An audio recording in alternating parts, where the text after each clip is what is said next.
review of December 6, 2023 Mobile Manufactured Home Advisory Council meeting drafts. Has everyone had a chance to take a look at them, and are there comments?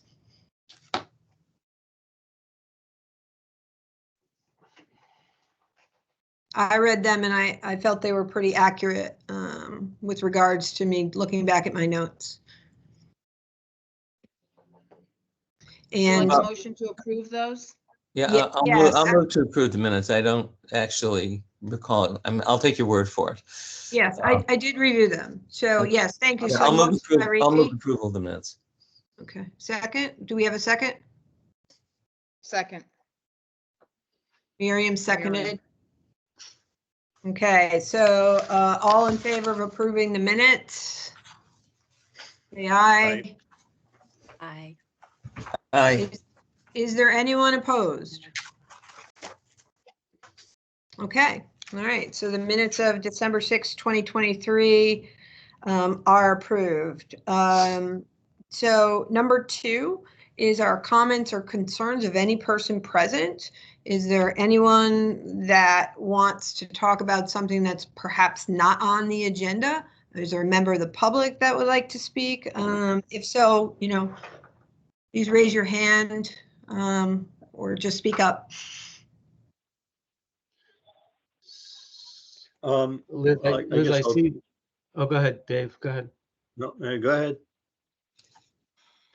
So Liz, I see that there's the discussion of 2024 legislative session, but so I don't know if you want to wait or you wanted to.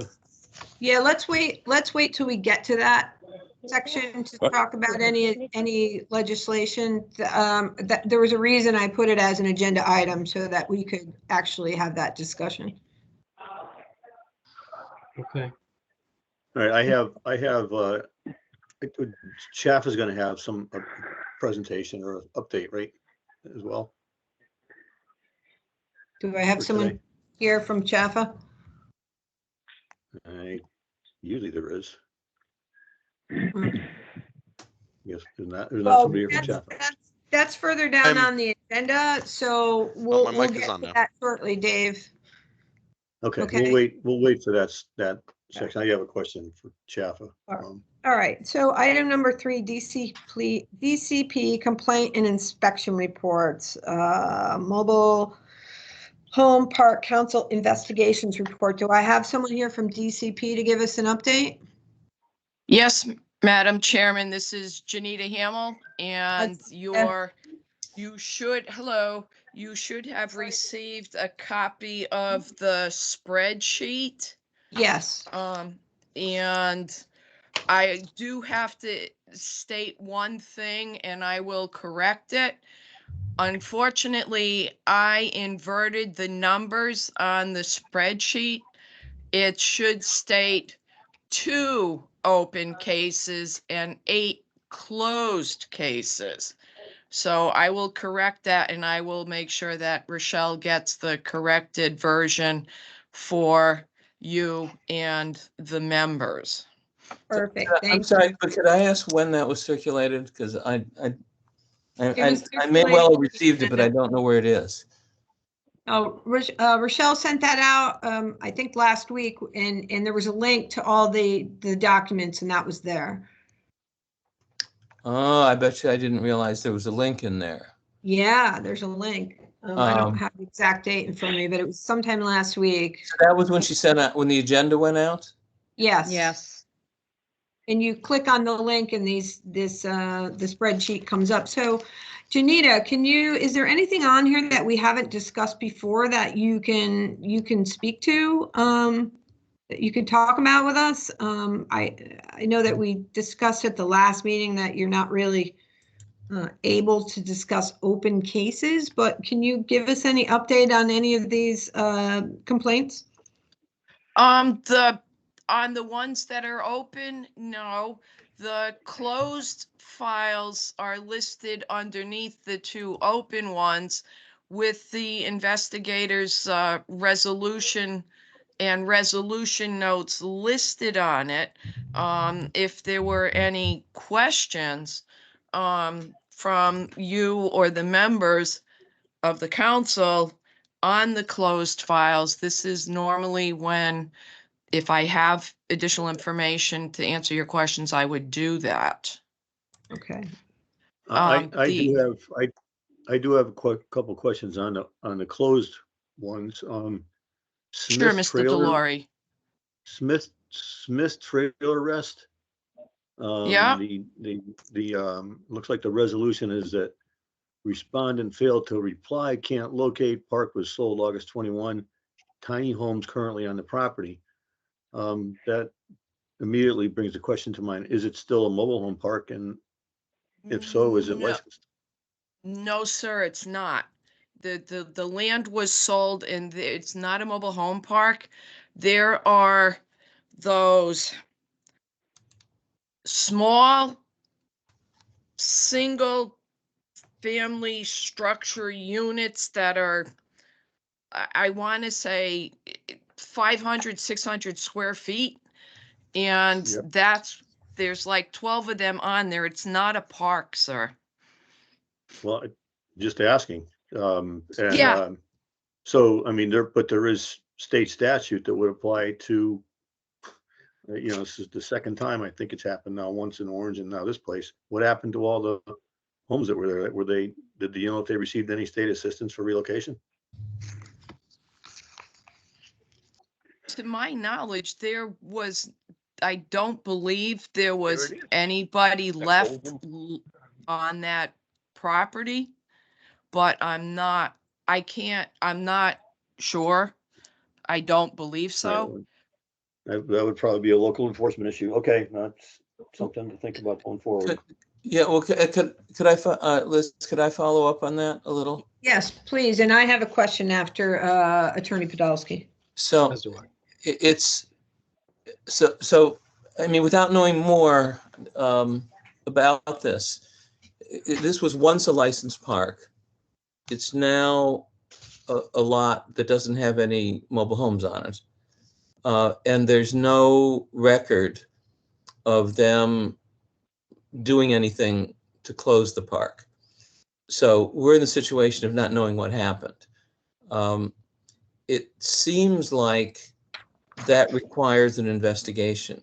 I mean, there's sort of presumptively, you shouldn't be closing a mobile home park, a licensed mobile home park, without going through a process, and you shouldn't be able to get rid of the residents, like, let's say the year before you close the park, by just essentially not renewing their leases or telling them they have to move and emptying the park that way, and then closing it and saying, I don't have to comply with the statute because I don't have any people in the park anymore. I'm not saying that's what happened here because obviously we don't know, but it seemed like it's sort of like this is the kind of circumstance that would justify a follow-up investigation as to whether there was or was not compliance with the statute, so that we would know. And because we don't want parks to close and ignore the statute. So I'm wondering if there is something either in kind of your general, kind of the structure of how you deal with inspections in general that would address this, or if this is the opportunity to kind of put such a structure into place as to how you deal with a situation where, as far as you know, there was never the notice of closing for residents, but we know that the closure has taken place. With the mobile home parks, we do inspections, and if there's violations during the inspection, we follow it up with an investigation. If there's a complaint that comes in, it's assigned for an investigation and an inspection at the same time. So it's a coordinated effort with inspections and investigations at the same time. Okay, so but this was an investigation, not a complaint. And this was your annual We do an inspection. There's an inspection. If there's issues, the notice goes to the park owner. And then the investigator works with the park owner or ownership to make sure that any of the violations that were noted in the park, be it a pothole, standing water, a tree issue, an abandoned car, rodent issue, is worked on with the park ownership to make sure that they get those items addressed. So, If the item, I'm sorry, go ahead. if an item is not addressed or the park ownership is not addressing it, then it becomes, then we would do a report that goes to the legal department for review and determination of further administrative action. And once we send something to legal, then it's with legal until the investigator is contacted to provide testimony at an administrative hearing. So let me ask the question in different ways. You would have done an inspection of the park a year ago, more or less, give or take a little. Was there a park there a year ago?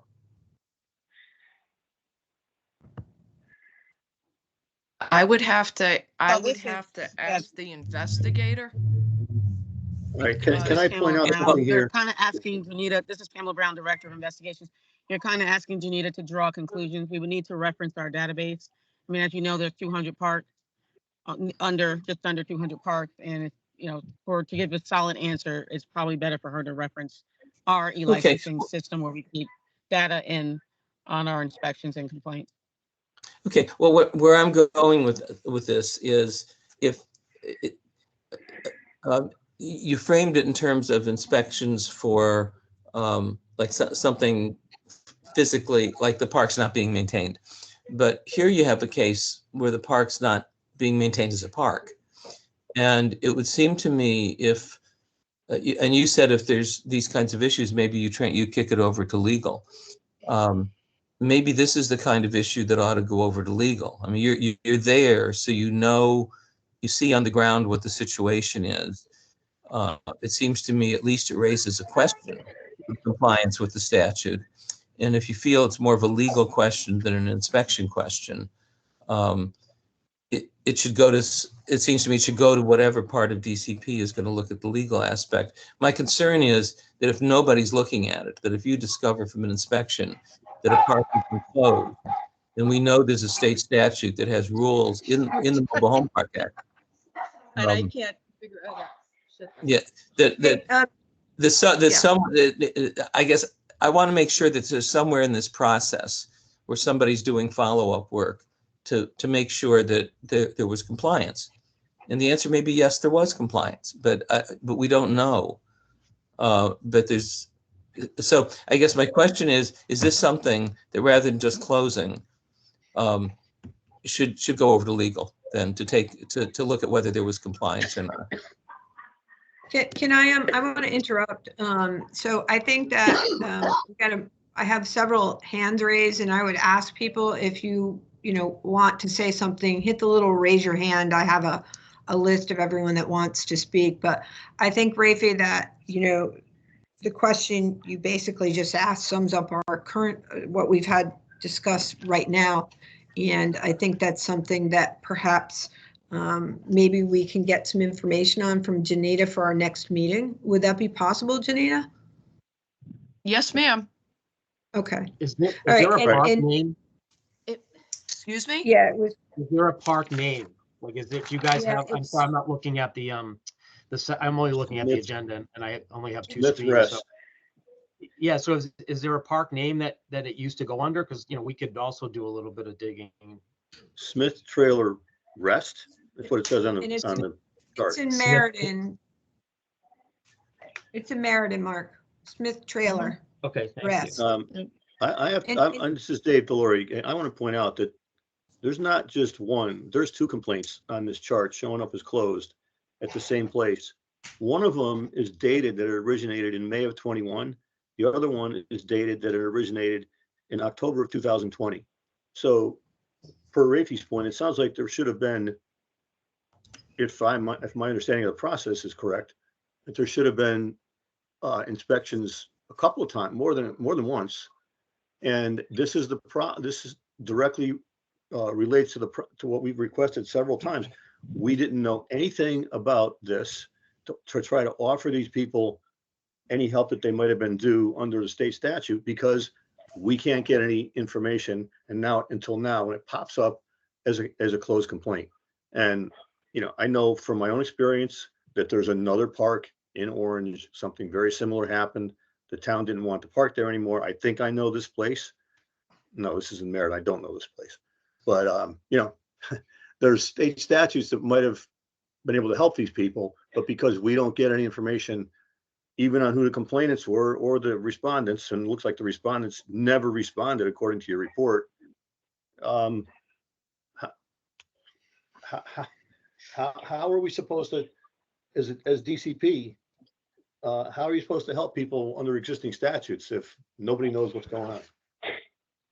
And I just wanted to say, Dave, going forward, I'm going to take people in the order they raise their hand. So if you've already spoken, could you unraise your hand? And Dave, I'm going to let Janita respond to you, but then I'm going to go back to Mark to determine if he was finished speaking. So, okay. Sorry. Madam Chairman, to the point for Mr. Delory, Yep. and you've already asked for copies for your next meeting, and we will provide you with copies for your next meeting.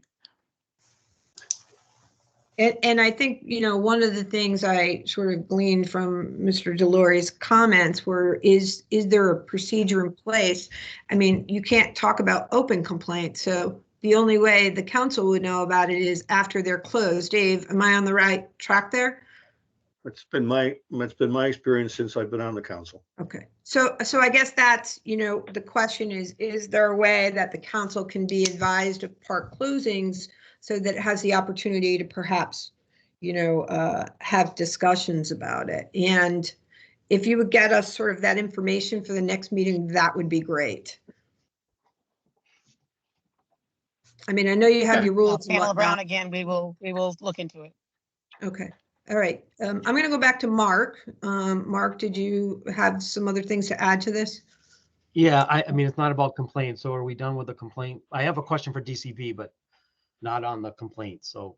Right. Yeah, sure. Go ahead. Again, you're up, and then Mark Berkowitz is after. And if anybody else wants to speak briefly again, please raise your hand. Okay. Yep. So Mark, go ahead.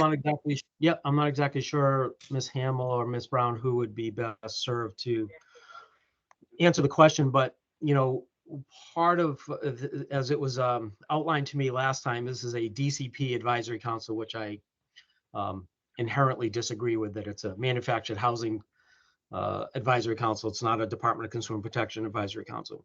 That being said, it looks like you guys just submitted some language to an existing bill. It's 5236, where you made amendments to specifically to mobile home parks. And I would like to know why that wasn't brought to the advisory council first before that language was introduced and up for discussion.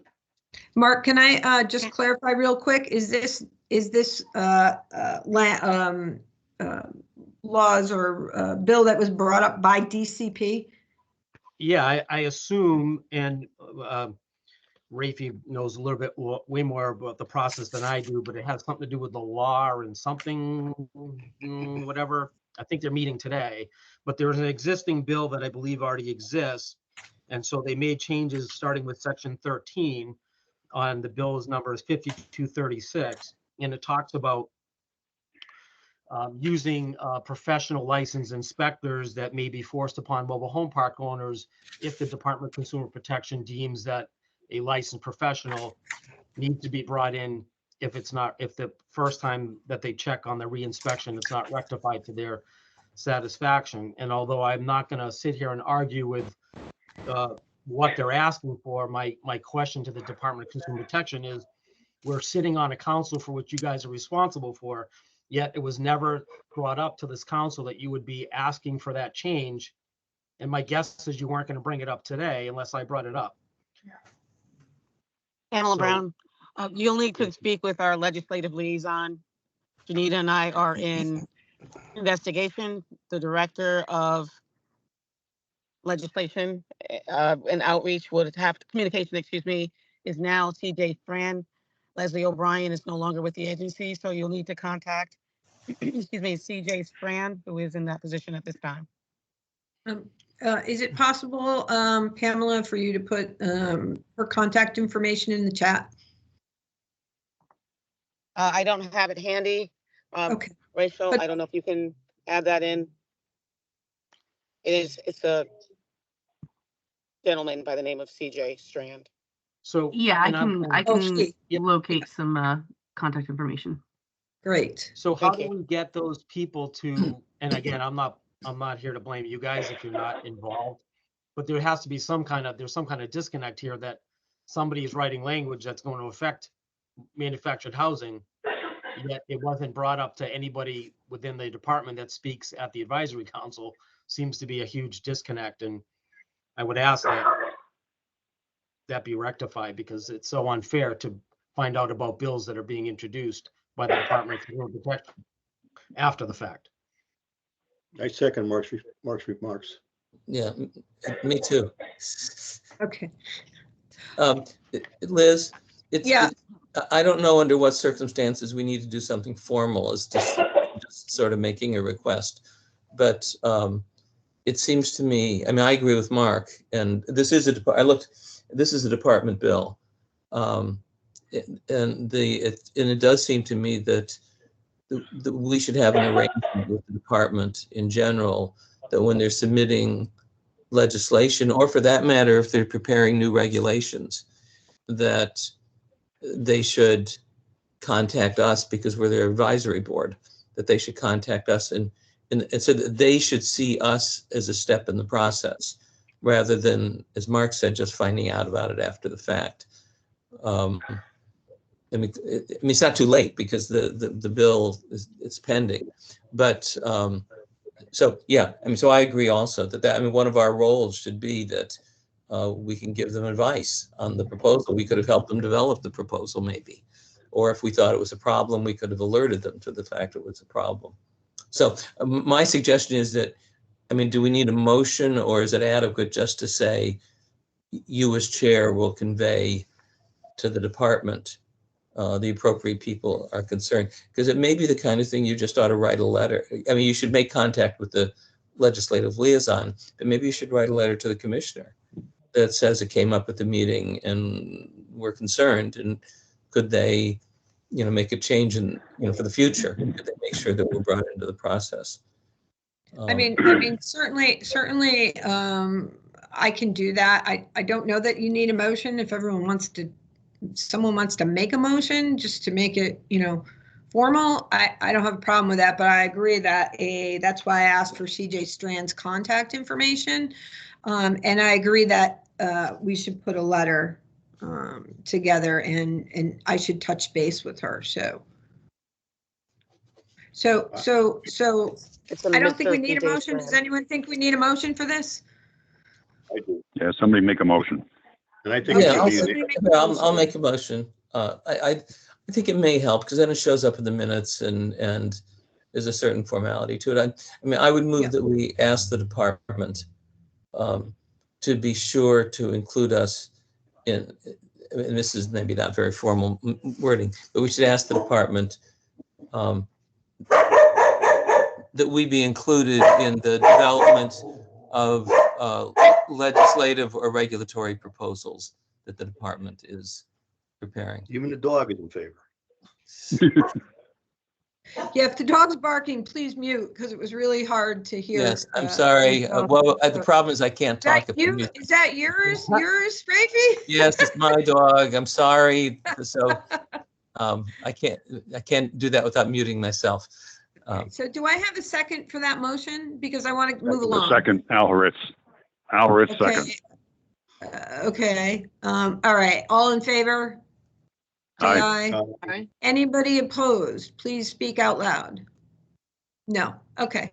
All right. So Mark Berkowitz has been waiting patiently.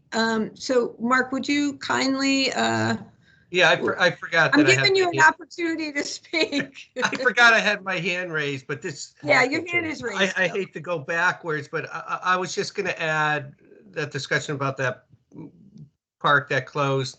The person that bought, or the organization that bought that was Carabetta, which is a very large housing company in the state. So I'm sure if there was anybody left in the community, they found alternative housing for any individuals.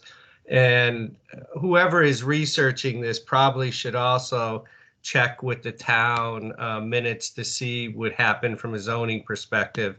That's probably a good place to go as well, because they obviously have jurisdiction over what happened there. So I just wanted to add that to the discussion. That's it. All right.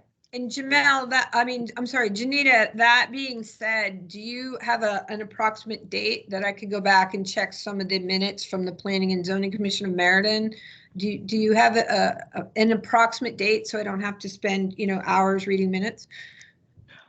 I don't have minutes from the zoning from Meriden. Right.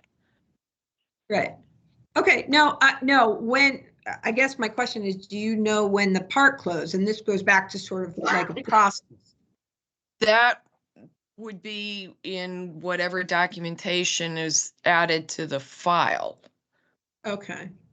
Well, that's what I'm asking. Is that something you could Yeah, a find simple out? call and to the email to zoning me? board, a simple call to Yeah. the town would give you that. Janita would have to refer back to her file. Of course, when we come to these meetings, we have limited access to the actual file.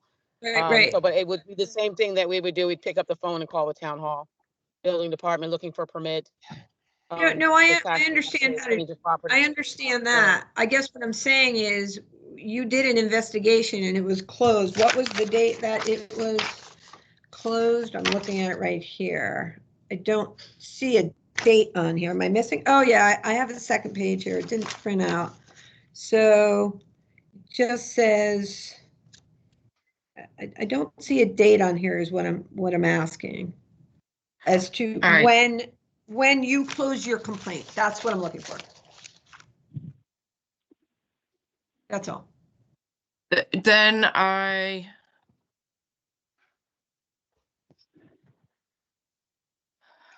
January 18th, 24. Thank you. That'll help me. All right, and I want to just, I also actually had my hand raised. So, and it going back to the tiny homes and were those, so, and again, it goes back to town housing, but I guess the question generally about mobile manufactured home parks, are these tiny homes built to current building code requirements, or are they HUD approved tiny homes, which makes them actually mobile manufactured homes? So I guess that's sort of, the question that I have. again, that anything after the mobile home issue is not something that we would look into, because the town is who issued the zoning, the town is who would issue the permits, and the town would be the one overseeing the building of these homes. Okay. All right, perfect. So I'll look into that a little bit more before our next meeting. Marcia, you have your hand raised as well. And then Dave, I'll get back to you if you have anything to add. What I wanted to add was, on these bills that are coming out that we never hear or see about them, and I know there's already been some discussion, but on 21-84A of the statutes, it says the advisory council shall monitor the implementation of statutes and regulations affecting mobile manufactured homes. I know we had this whole discussion a year ago, and it's just a continuation of the same thing. I just want to throw that out there to you. And I know there's another bill out there that maybe wasn't specifically directed to mobile homes, but all housing was on the criminals. And I would kind of, I don't know if this came up already. Yeah, we're gonna talk about those the other bills when we get to 24 session discussion. So right now we're talking about DCP. Okay. you. Yep. good. All right, good. Dave, do you have anything to add relative? And if you're done speaking, please unraise your hand. Dave, do you have anything to add regarding DCP that you haven't said already? Well, in response to Mark's comment, seems he's familiar with Meriden. I've heard of Carabetta. I went to school with several people from Meriden. I used to hear that name all the time. Mark, do you know if Carabetta was the owner of the old mobile home park, or did he buy the land later? They were not the owner of the old mobile home park. Okay. Yep. All right. Thank you. Yep. Okay, this is Alvarez. I got a question. So I think Hello. I have no more hands raised, so I think I'm gonna anyone have last call DCP questions? Last call. Yeah, hold on. This is Al Ritz. I'm on the phone, so I can't raise my hand. Okay. I got a Hi, Al. question. I got a question as far as the notices that go out to the park owners. Do From they who? actually get anyone's in the state? Do they actually get a physical copy of the statutes from the state for the DCP as far as what their requirements are?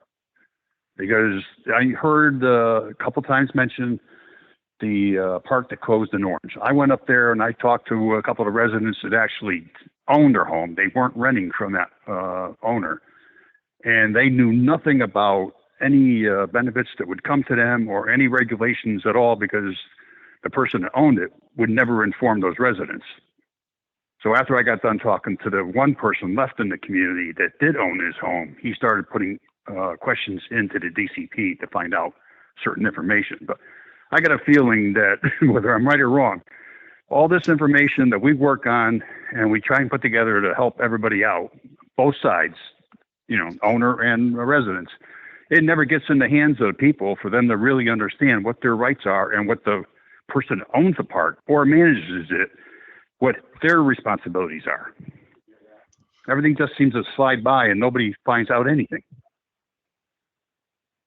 I think, Al, that goes back to the question, what are the processes that DCP follows? And maybe we need to get a little bit more information on those. Yeah, because I go to different parks along with Dave to help people organize or answer the questions or tell them what they need to know. And every time we talk to them, it's a complete surprise to these people living in some of these communities as to what is really there to protect them and what the rights that they have. And then again, what the obligation of people that own the community are supposed to be following, because a lot of them sometimes, and I'm not referring to the people on the council, but other ones, they just do what the hell they feel like doing. All right, thank you. So I think we've sort of exhausted the complaint and inspection reports portion of our agenda. Does DCP have an update on any legal issues? Is there? I don't believe that there's anyone on this meeting from the legal department. Yes, that would be, so we met them at the last meeting, trying to find their names. But there were two people that were, why can't I find it here now? Okay, so if there's no one on there, we'll put that on the next meeting agenda, and hopefully someone from the legal department can attend the meeting and help us out there. Okay. All right. So moving on, let's go to the report from CHFA. Do I have someone here, Brian? Yes. Wait, I'm sorry, Liz. I didn't realize I was muted. Before you move on, could in putting this on the agenda for the next meeting, could you make sure that, let's see how to ask this. It seems to me that there's a question which is a follow-up from what came earlier today about the relationship on legal issues between the inspections and the addressing of those issues. In other words, the issue we talked about was not so much an inspection issue as to whether there were statutory requirements for the process that weren't done. Could you just make sure that one of the things we'd like to talk to them about at the next meeting is that interrelationship on issues that are not conventional inspection issues, but other type issues as to how the two processes interrelate. Okay. And DCP, you have that. Janita, I'm giving you a lot of work today. I'm sorry.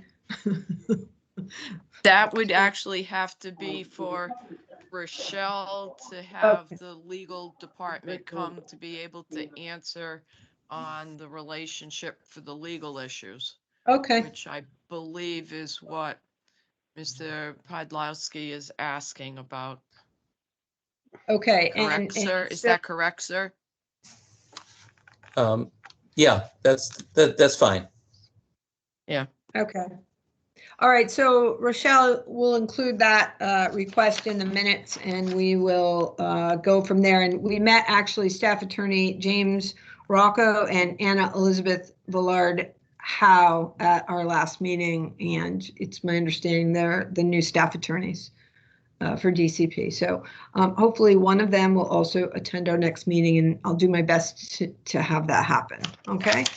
I have it noted, and I will send another notification to that group as well, just to make sure that they're aware. All right, perfect. Thanks, Rochelle. So we're moving on. Report from CHFA. Hey there, guys. Good morning. Yeah, the floor is yours, Brian. Thank you. Thank you. I am happy to report that, so these are the stats I've received from my team, that we have received 4 new applications since the last update, which brings our total purchase applications received up to 74 in the last 3 years. How many have closed? 3. There have been no closings since the last update. However, 3 loans are currently in process for closing.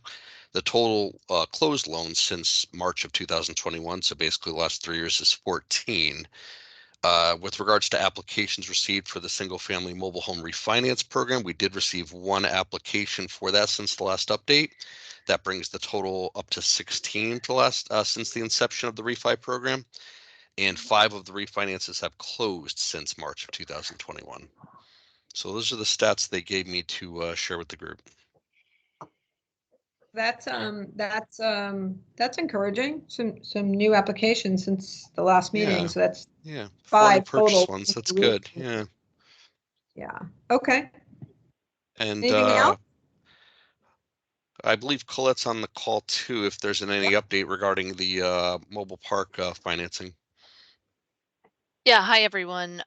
Sorry I was late. I was double booked. But looks like I got here just in time. So we did receive a couple of notices of park sales. So if you recall, the way that our program is designed is we worked closely with CDI and ROC to design the program, and CDI provides technical assistance to residents when organizing. And so CDI requests that we send those to them, and they make initial contact with the residents. So can I ask you to clarify what CDI is, because I'm not sure what that is. I believe it's Cooperative Development Institute. They're a technical assistance provider. All right, thank you.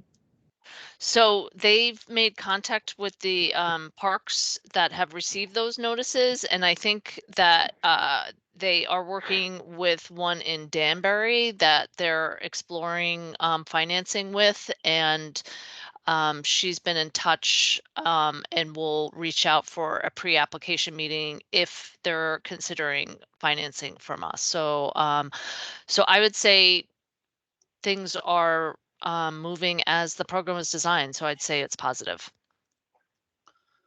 Good. Dave, you have your hand raised? Yeah, that's good news. I'm aware of the one in Danbury. There's a second one that you've received a notice on? Coleman, Middletown, and Fallbrook and Killingly. No, I can speak here for Coleman. Can I Miriam, speak is that you? my hand? Yeah, Coleman is question. in Washington Street, Middletown.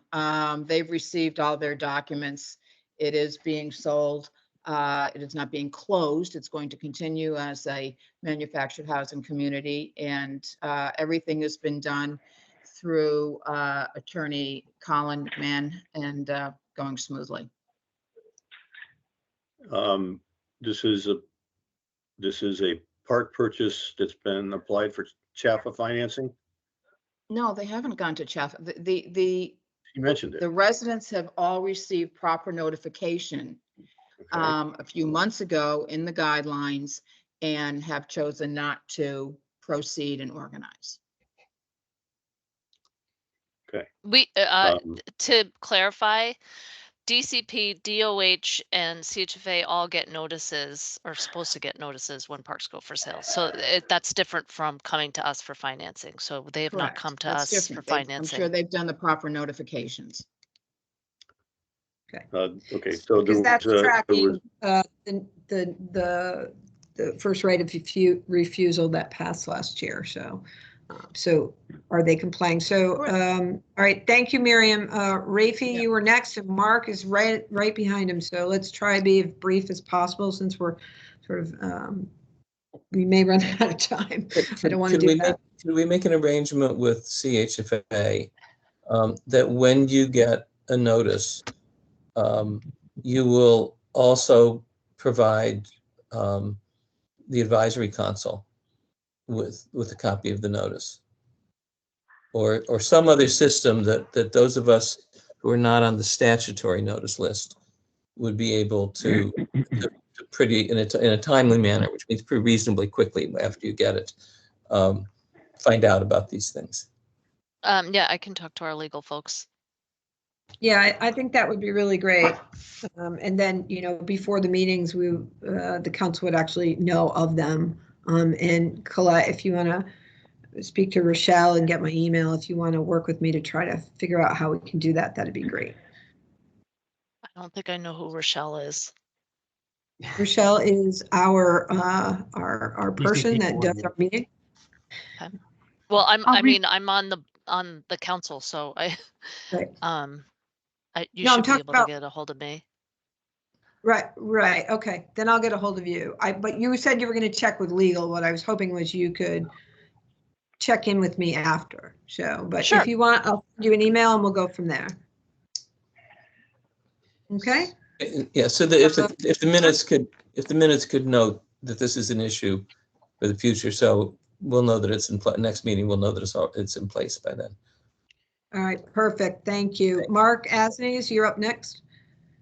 Can I be educated? It seems like every time something comes up, I'm concerned that our charge is small, yet it seems to be growing. Why is that our purview to know what parks are going up for sale? Where is that written in anything that I'm looking at, the statute that says what the Manufactured Mobile Advisory Council is supposed to be doing? Why is it we just keep expanding it? That has nothing to do with promoting it, but we want to know when there's problems. We want to know this thing and who other than the Rock USA was given the opportunity to help the residents buy the park? Why is it that they're given priority treatment, that they're the only ones notified in the event of a sale? So they request it. They request if there's other consultants out there. I mean, they've asked us, they wanted to do like a monthly FOI or a weekly FOI, and we said, we'll just work with you because it's a lot of work. So anybody can contact us for those notices. That's the agency that contacts us for those notices. Our program is open to any qualified consultant. They're not an agency, they're for a for-profit. They're a for-profit organization. They say nonprofit, but let's be realistic. They're not doing it for free, and the banks that are lending aren't doing it for free. So it just seems a little interesting that the state would help promote it and then only give it to one company who asked for it, because they're the only ones that are actually doing it. Now we're going back to when the program was designed, and this was in consultation with the council. So having not have the experience doing these programs, we relied on a partnership with CDI, which I believe is a nonprofit. They do work with Rock. So any consultant can work with a resident association. CDI contacts us and asks for those notice. And so we know that someone's making contact with those residents. Any qualified consultant can work with a resident organization. And they don't need to use ROC financing. CDI typically uses ROC financing. And this is not new to the council. This is something that was discussed at length while the program was being designed. And Very thoroughly.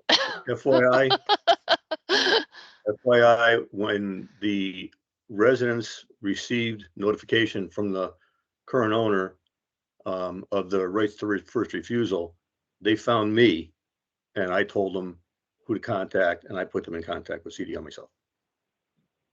Okay. And so to answer my first question, which is in what purview is our charge to track these things? I'll go back to the complaint thing. Mark, I can answer that question for you. Sure. In the statute, 21-84A subsection B, the very first words of the subsection are the advisory council shall monitor the implementation of statutes and regulations affecting mobile manufactured homes. And that's one of the things, that's actually a very important part of what we do. But that's the statutory aspect, apart from just sort of what have we always done.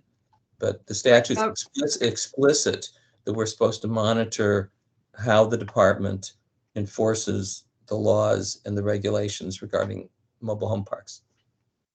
So this is what we're doing is well within the scope of the statute. Where is it?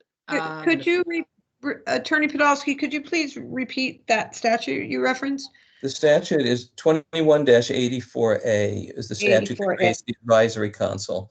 Yeah, subsection A deals with the membership of the council, and subsection B deals with the sort of the scope of the duties of the council.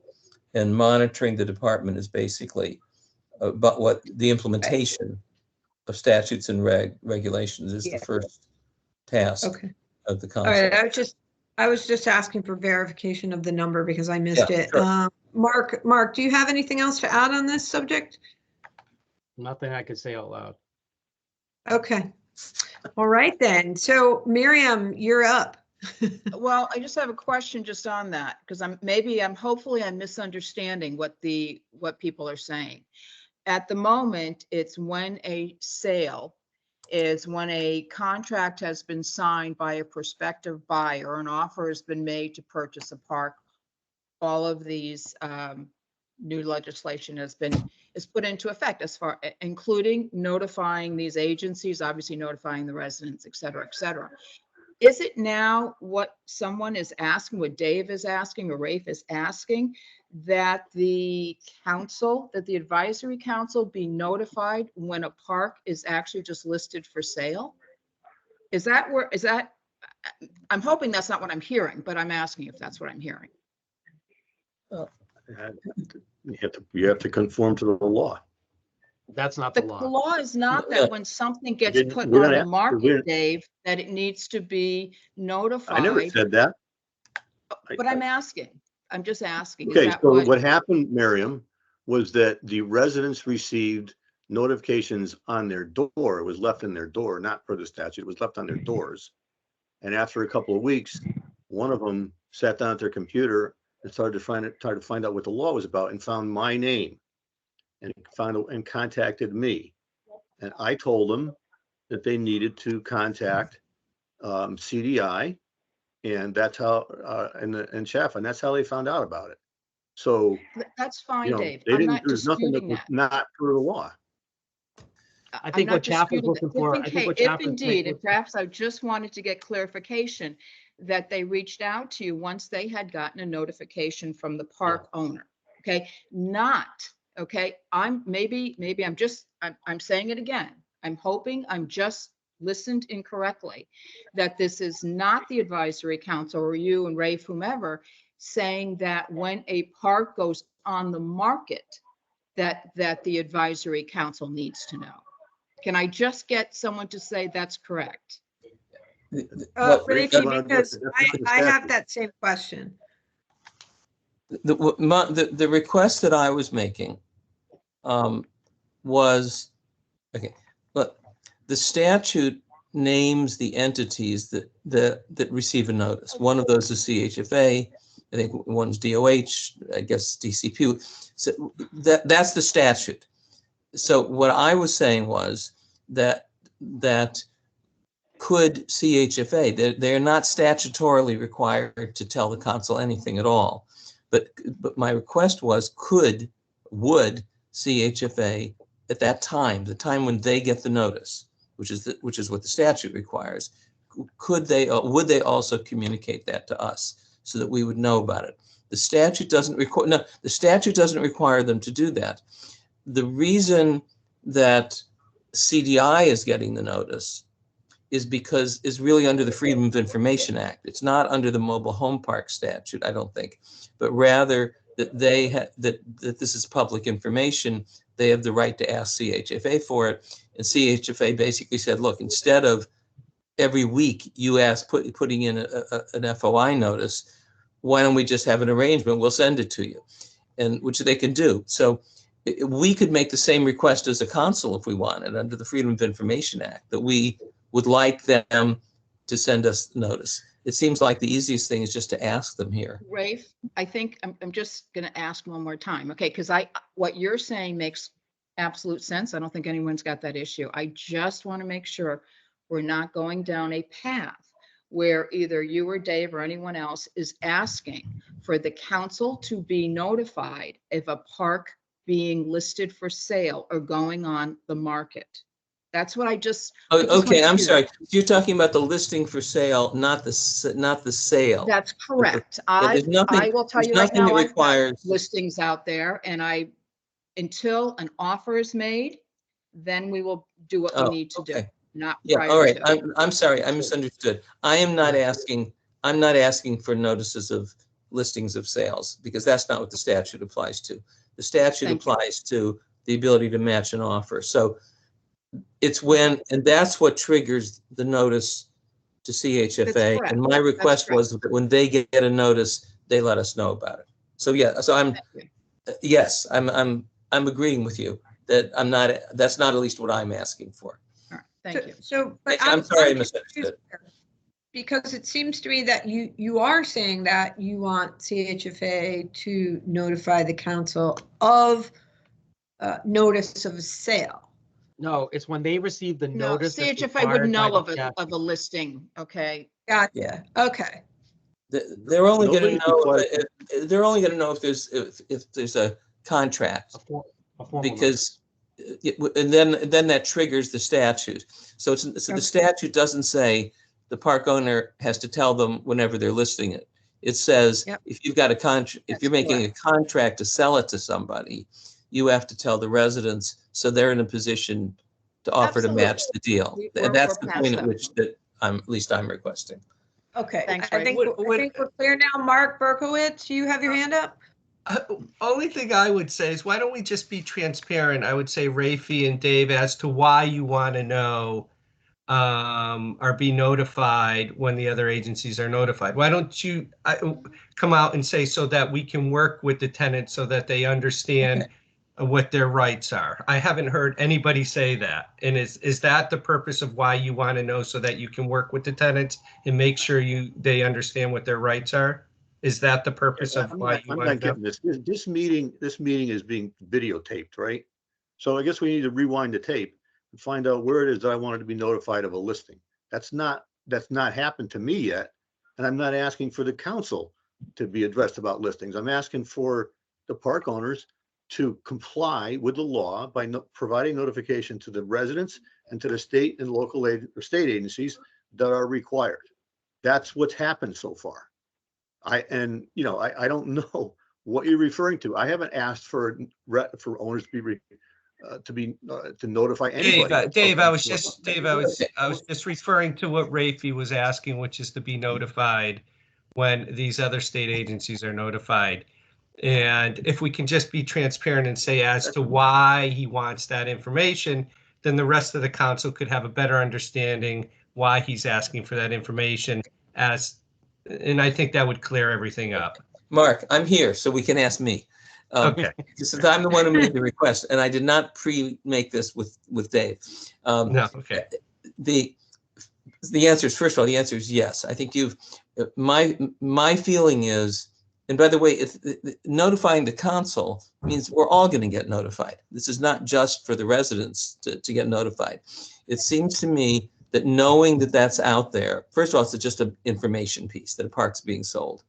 But second, it does in fact give anyone who might be interested in making a competing offer the opportunity to do so. So from the resident's point of view, it certainly says that that someone like Dave, a resident, who represents residents, could, if he so chooses, make contact with the residents. So yes, at least that's part of my motivation in suggesting this. But the second thing is, it's conceivable that you might say, hey, he's selling this park to someone. I'd like to have this park. I didn't realize it was up for sale. I'm not, nothing would stop you from making a contact if you wanted to, but that's not my reason. I mean, your question was, what's the reason? So that's not the reason. But so yes, to your question, I think you correctly stated the reason, because the residents often may not understand the notice they've gotten. They may not know what to do. And it's one of the reasons that the Residents Alliance exists, so that they can provide assistance to residents. So yeah, that's why I thought it was helpful. And it's not that we can't find other ways to do it. So for example, Dave could make the same Freedom of Information request to CHFA that apparently CDI has made and get himself on the list in the same way, and it wouldn't be done through the council. I just thought it made sense for all of us to know about these things, and therefore it made sense for the council to ask. I mean, if you were against the council getting the notice, I guess there are alternate ways that the Resident Alliance could find out, but I thought doing it through the council is actually a good idea. The only thing I would say, the only thing I would say, Rafi, is I would think it would be a conflict of interest using my position on the advisory council to put in a competing offer would not be. Absolutely. I don't think that would be an advisable thing to do, using my position on the advisory council to get information that other people don't have, to put in an offer on a community that's already. I also feel like the council should be very careful they don't interfere with some kind of contractual so obligation. that part I wouldn't advise anybody to do on this council. I mean, would you prefer that the information not go to the council?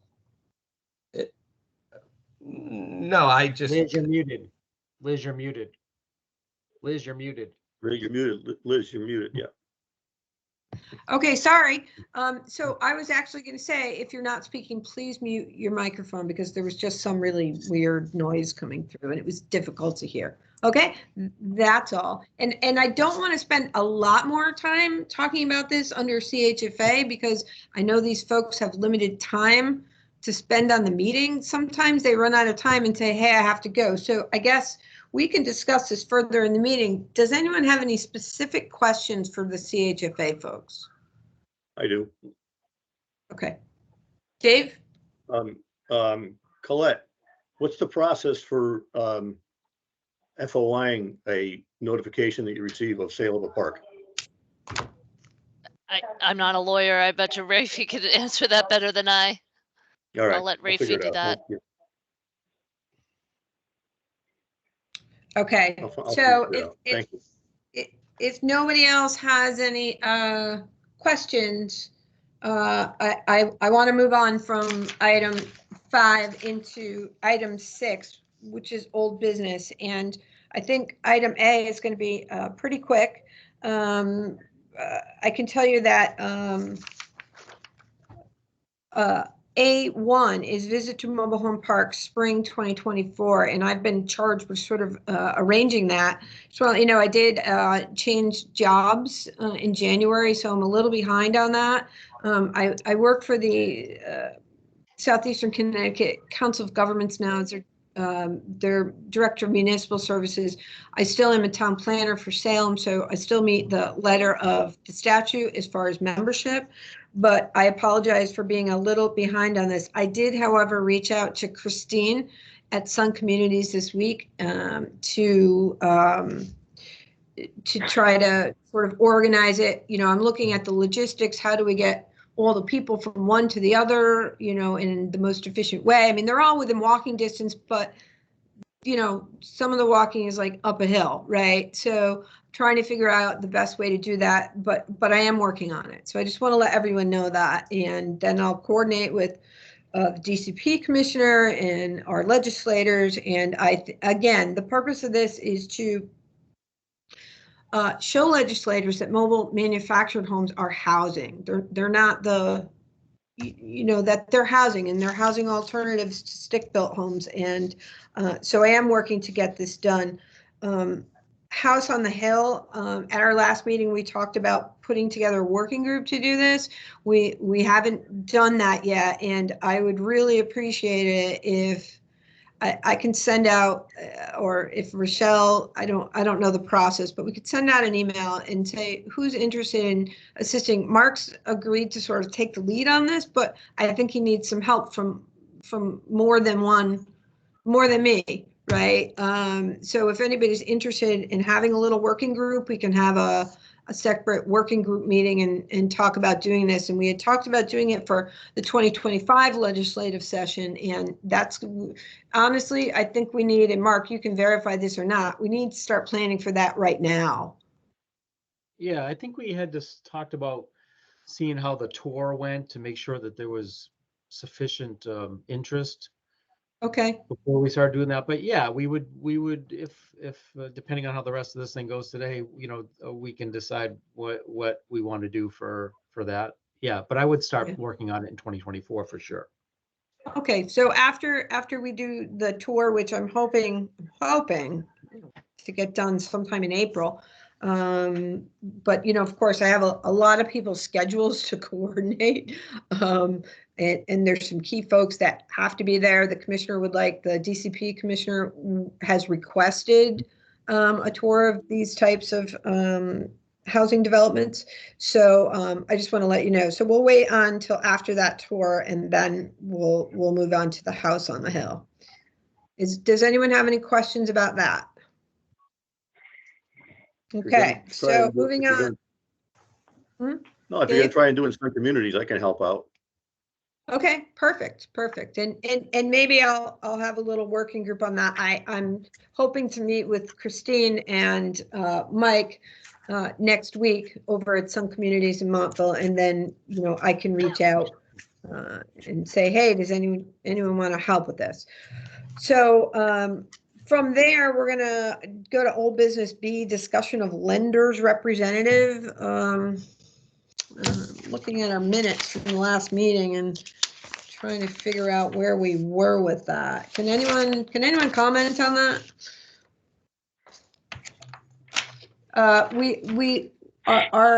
Our discussion at the last meeting was start looking into filling these open positions, questions raised on who would qualify for that position.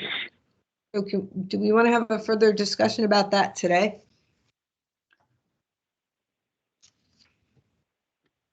Dave and Mark were both, Dave and Mark, I believe, were both going to meetings of that legislative working group on financing of mobile home parks. And I thought our hope was to be able to identify someone in the lending industry who could fill the gap, that vacancy on the council, somebody who was actually involved in mobile home lending.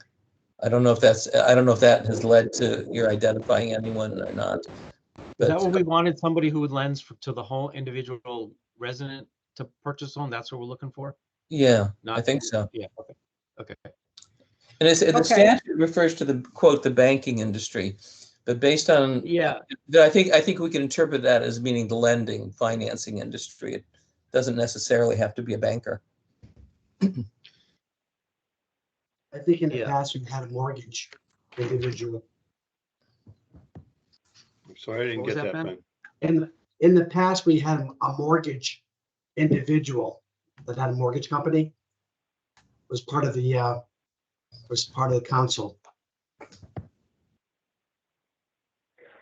Yeah, I mean, so someone, I think, Mark, I think that the park owners are in the best position to know who's doing mobile home park financing and who might be a benefit to all of us if they were added to the council.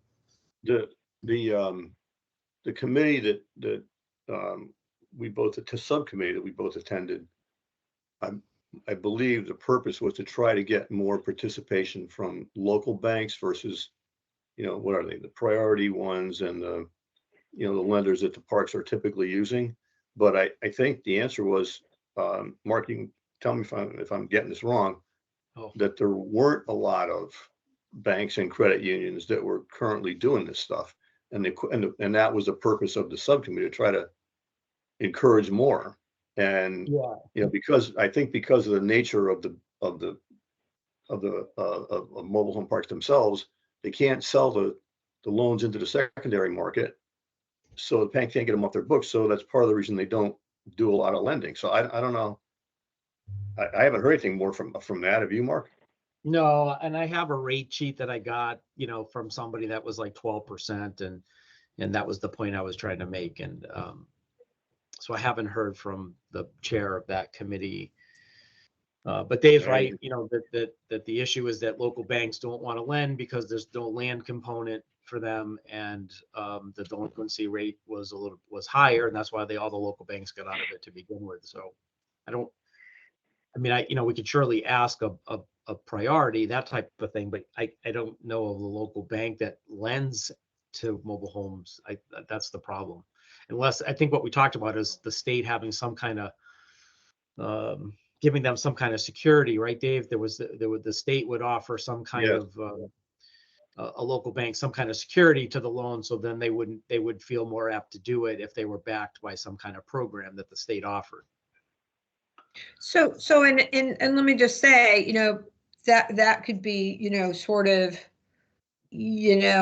part of the tour, right? Is there any assistance the states could give to, encourage local banks or credit unions to do this? So, that could be a question for the legislature.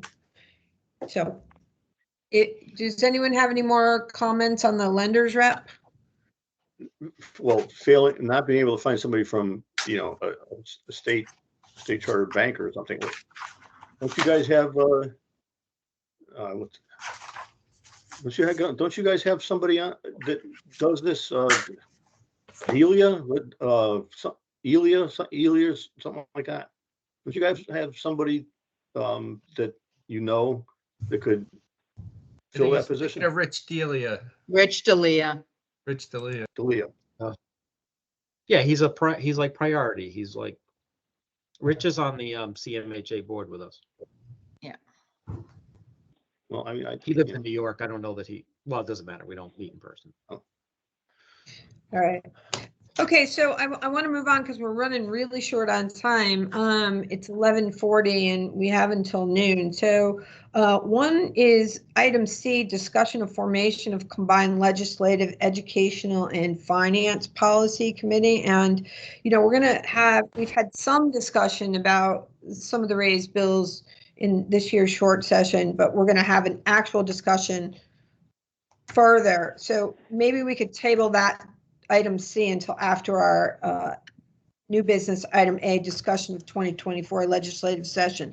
So I'm going to ask that people raise their hand for this, because I know there's probably going to be a lot of questions about that, and I'll take you in order of how you raise your hand. So I'm trying to find that here. Let me see why that. Okay. So we're going to move on to item 7A, discussion of 2024 legislative session, and Mark Asnes, you're up first. Okay, so I'm going to try to be as articulate as I guess I can be here. The group of us that represent the owners, that Mark and Miriam and Marcia and Nancy, who's all on the call today, we're becoming a little disenfranchised to wanting to operate, to be a landlord in the state of Connecticut right now, which would in turn be whether or not we want to continue to stay on the council. Right now, landlords are continuing to be under attack. I realize what I'm saying is mostly directed probably at Rafi more than anybody. So, you know, he can take it with a grain of salt and do whatever he wants with it. But, you know, we talked about at the end of last year being notified of any legislative initiatives that were involving mobile home parks. And yet here we are sitting with a lapse of time law that was written, that we were given notice the law was launched the Friday before the public hearing. It's my understanding, correct me if I'm wrong, Rafi, but I think you had a part in some of that. There's the criminal eviction thing, which I don't think you had anything to do with, but yet has an effect on mobile manufactured housing. I think there's some fair rent commission hearings that have been happening that people have been participating in with very little notice. So if Rafi's right, and he somewhat put me in my place when he said what the first line of the statute says, what our charge is, I'm trying to figure out why we should sit on this council to promote anything when the state really has no positive way to help us get to our goals if they do nothing but try to take away our ability to run a business and be good stewards for our residents. So, I mean, I don't know where to take it, you guys, but the fact is we're having trouble operating today. And every law that gets passed takes a little bit more from us. And I am very excited about when Liz talks about the tour. And it was my idea for the home on the hill, but I got to tell you, the state has taken the steam out of it for us. And I don't see how we can really continue to sit here and discuss the positive impacts when most of today's call was talking about complaints, talking about things have to do with selling parks, that laws that have already passed, and we're complaining about how we get notices, but we talk very little about promoting. But I can just tell you that the new slate of legislation, which was introduced without the advisory council being involved in any way, is very disheartening. And I'm not sure what our side wants to do about continuing to sit on the council. And that's really all I want to say. I don't know that we want to talk about the laws themselves. I mean, we only have 15 minutes, and I think we're all going to just sit here and disagree with the laws. We have one side, and legal aid has the other side. And in this particular case, Dave would probably be in the middle on one of the laws, the criminal law, maybe not. But I think it's too late to sit here in advisory council after public hearings have already been launched, and then say that we should have been notified of these things in advance. And I don't understand why we're sitting here having that same conversation. All right, Rafi, you have your hand up next. Would you like to respond to? I think this actually goes together with item 6C, and it's maybe some of it has to do with the transition in leadership of the council and the fact that this session came up fairly quickly, and some of these issues didn't get talked about enough. I don't want to say they weren't talked about, because they were. I don't mean the substantive issues, I mean the process. The notion that we should pull together what used to be on this council, a legislative committee, and that's Mark Berkowitz will remember this. We used to have a legislative committee that was fairly active, and we didn't all have to agree with each other, but that we would be meeting as a committee, not really as the full council, but meeting as a committee to talk about legislation. We would be doing that well before a legislative session. And we might end up working out something we felt we could all agree on, or we might end up saying that we don't agree and people are on their own. You want to push a bill, you want to oppose a bill, that's what you do. But from what Mark Agnes is saying is at least people wouldn't be surprised. I mean, that you would know something was coming. There would have been an effort to talk about it and to explore whether there was any possibility of agreement. And for a number of those things, we were able to reach an agreement. And so it became possible to go to the legislature and say the residents and the owners agree with something. And we've kind of let that slip away. And that it certainly was clear last year that had slipped away. There was like, the discussions about trying to work out something mutually acceptable on the right of first refusal, they all happened during the session. They didn't happen through the council.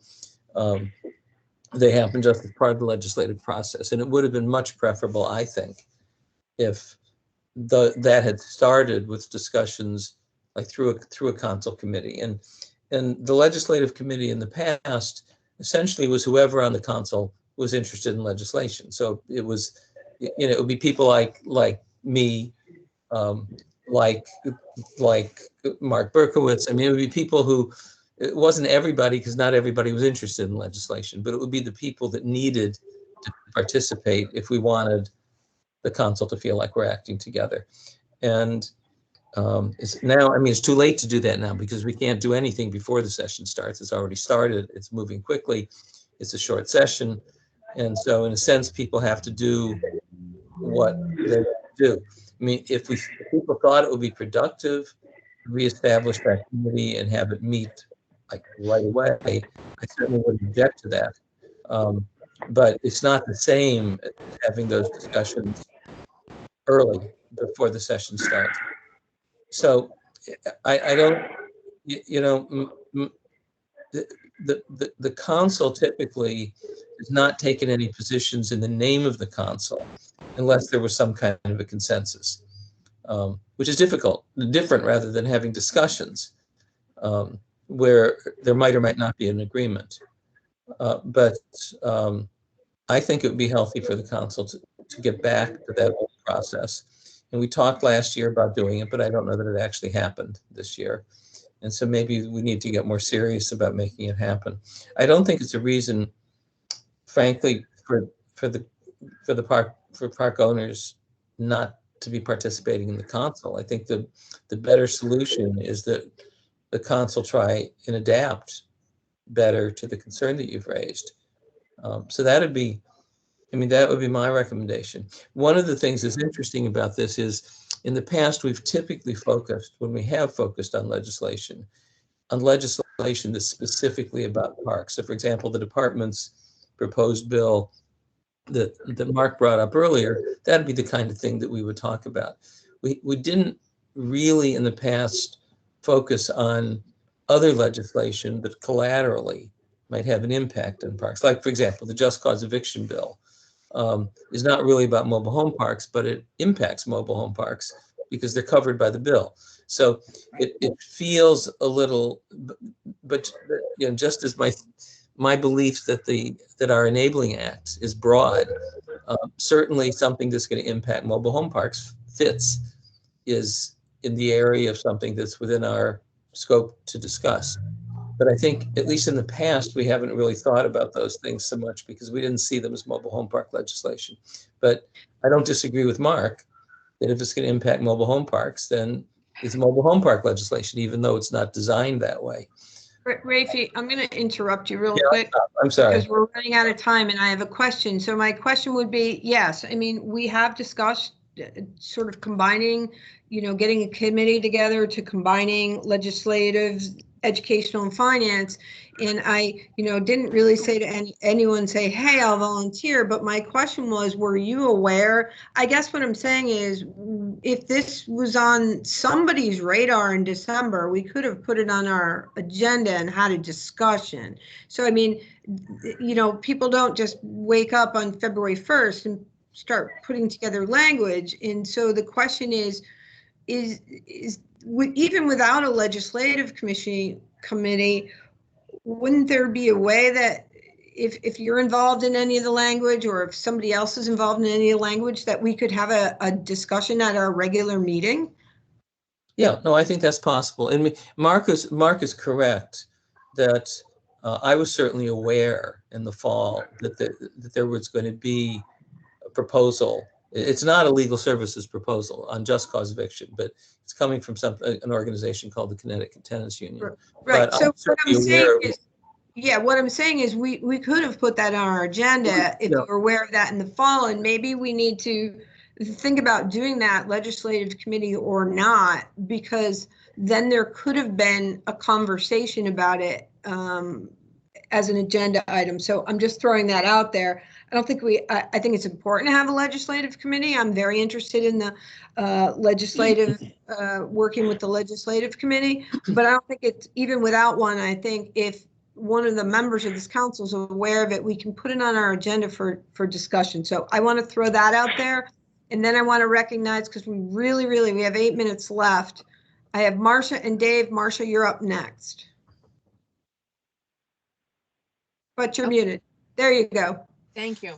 One of my comments was on the DCP proposals, because how many complaints have there been really in recent years, or more recent years? I know they had 10 complaints that were closed, but yet they felt the need to enact all this legislation to further hinder. The second comment I want to make is we should be looking at some of the things, in particular with abandoned homes, and I would think Dave and the other park residents would agree with me on this. It is so difficult for the park owners to now do an eviction, and if the person is deceased, God bless you, I've got a home that's been sitting there for 4 years. My tenants don't like it. They complain to me. They say, why aren't you doing something about it? And my hands are tied. Wouldn't that be something more legislatively that would be a help, not only to park owners, but to the park residents? And I would welcome Dave's comment on that. Thank you. Dave, you're up. I agree completely. I mean, but are you saying that should come from the residents, that proposal for legislative change? I don't know enough about what the issues are that keep you from, I mean, it just happened 4 or 5 doors down from my house. Within the last month or two, the house had sat there for 18 months, and they came in, brought the equipment in on one afternoon, and by 36 hours later, the house was gone. But I know that it sat there, and I know other instances where homes have sat there for years, as you're talking about. But I don't know. I know there's issues with probate. I know there's issues with notice. Mark, you've talked about this before on some of the meetings. But if you think that the legislation that is it, if you want to propose it, then you bring it to us and ask us. But I'd like to ask, you talk about all this legislation that's been enacted. Well, I know of one thing last year that got enacted. We lost last year on a proposal for a rent cap, which you testified against. Mark, you testified against. We lost on expansion of fair rent commissions last year. You testified against it. So what are you referring to that you want to take your ball and go home over? Okay, and guys, it's 11:55. So I know that Mark has his hand up and Rafi has his hand up. So I'm gonna have to limit you guys to like 1 minute so I can wrap up the agenda. So Rafi, you're up. I'm putting my timer on.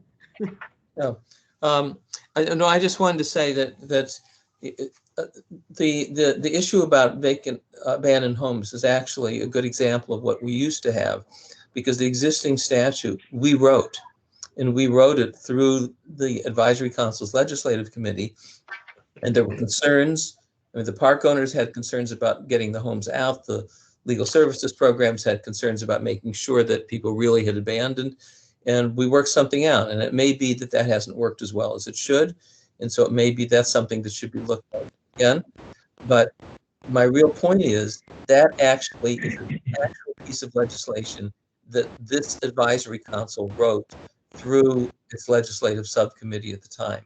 So to me, it's just a way of saying it is possible, at least on some issues, to find a middle ground that we can all support. It's not on every issue, but certainly on some. And so that's an issue that would be worth reopening that conversation. Marcia, you may have been on that committee, I think, Mark. Yeah, and I'm gonna, we really are running short on time. I don't mean to cut anybody off, but I have Mark Asnes, you get a minute, and Mark Berkowitz, you have a minute, and then we're gonna have to wrap this conversation up. And I think that we have a pretty good idea of what the discussion's about. Mark Asnes, 1 minute. You're muted. Boy, I usually am not the one that does that. I respect what Rafi said. we're always going to be, quite frankly, I think for the most part, on opposite sides. To answer Dave's, to respond to what Dave said is, whether we win or lose something, Dave, it costs us thousands of dollars and an unbelievable amount of time to defend ourselves all the time. So whether we got rent caps or not, we spent weeks and weeks and weeks. Instead of running my business, I've had to defend it. Rent commissions were expanded and they exist and they're happening more and more today. So I'm definitely afraid to raise my rent $20 because I'm afraid that I'm going to get pulled into commission. My inability to restrict somebody from living in my community because they committed a violent crime, that's very important to me. I'm wasting my time having to defend it. We don't use lapse of time in mobile home parks almost ever, but they're a necessary evil in having to use it when something occurs and through normal processes, it doesn't work. So when you say that we won some, lost some, that's not what I'm talking about. Landlords are under attack because we're being persecuted for being bad, for the few people that are bad. And you talk about it all the time, Dave. It's the bad guys that legislation's usually written on. Unfortunately, the good guys get wrapped up into it. And we're very tired of having to defend ourselves for providing housing for a lot of people. We provide housing for 10,000 people in the state. There's 1.3 million renters. And most of us are good. And we shouldn't have to defend what we do for a living. But yet all we work on right now is what we're talking about right now. All right, And thanks, that's- Mark. that's I'm why going to give Mark Berkowitz 1 minute, and then I'm going to wrap the meeting Okay. up because There we're was at it. There was a day where this council, and Rafi referred to it, that we worked hand in hand in crafting legislation that benefited both landlords and tenants. So much so that, and I'll bring this up again, that Rafi and Bennett were recognized by the Connecticut Manufactured Housing Association with an award at one of our meetings. So who does that? So that tells us that this can be done. I think we need to get back to promoting the industry. And I think we need to maybe change our agenda a little bit at these meetings and focus more on the positive aspects of the industry. And I think lastly, what I'm going to say is we need to remember what the industry is all about in Connecticut and what the housing stock is. This isn't a huge piece of the housing stock in Connecticut. And we need to protect what we have. We need to find ways to grow it because we represent such a small piece of the housing stock, affordable housing stock in Connecticut. So let's be sensitive to that and let's see what we can do to grow the industry. Okay. All right. Thanks, Mark. So I'm going to go back to our old business item C, which is discussion of formation of this committee, which I think is a really great idea. But we'll table that till our next meeting. In the meantime, I'd like to maybe invite some folks to have a working group like we did when we met with Bennett. And, you know, Bennett, when we had, before he retired, you know, basically said, we need to all find common ground or there's no reason to have this council. And that was his message, that everyone has to have some common ground. And I think this is a good way of doing it.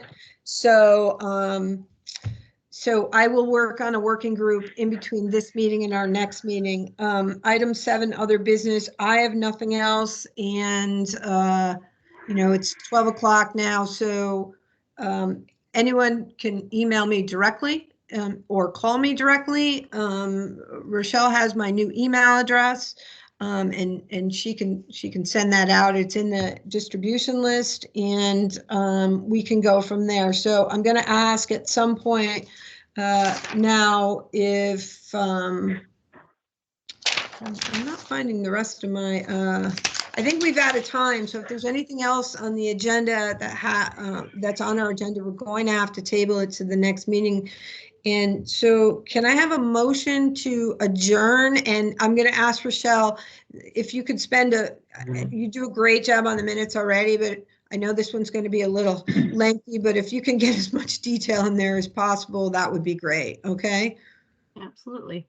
All right. Do I have a motion to adjourn? I make a motion to adjourn. I make a motion to Second? adjourn. This is Al. Okay. Second? Marcia, second. Marcia, all in favor? Aye. Aye. Okay, thank you, everybody, for coming. Thanks, everyone. I think it was a good discussion today, and I think a lot will come from it. So meeting is adjourned at 12:02 p.m. and everybody have a good day and stay dry and be safe out there with the weather, okay? Thanks, everyone. Bye-bye now.